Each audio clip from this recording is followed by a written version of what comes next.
আজকে আমরা পড়ব অ থেকে চন্দ্রবিন্দুর চাঁদ পর্যন্ত। তো চলো আমার সাথে সাথে পড়তে থাকো। তো অ থেকে ও পর্যন্ত হলো স্বরবর্ণ।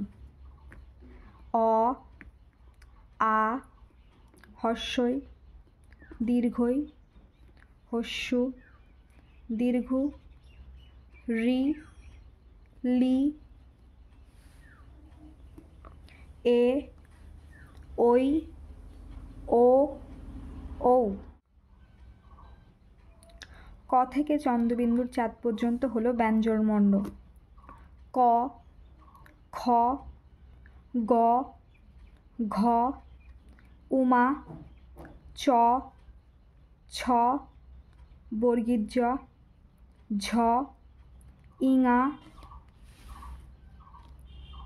ট, ঠ, ড, ঢ, মূর্ধন্য, ত, থ, দ, ধ, দন্তান্ন, প, ফ, ব, ভ, ম, অন্তর্জ, র, ল, ব, তালবস্য, মূর্ধন্যস্য, দন্তস্য, হ, ডয়স্য র, ঢয়স্য র, অন্তস্থ, খণ্ডত্ব, অনেকসার, বিসর্গ, চন্দ্রবিন্দুর চাঁদ।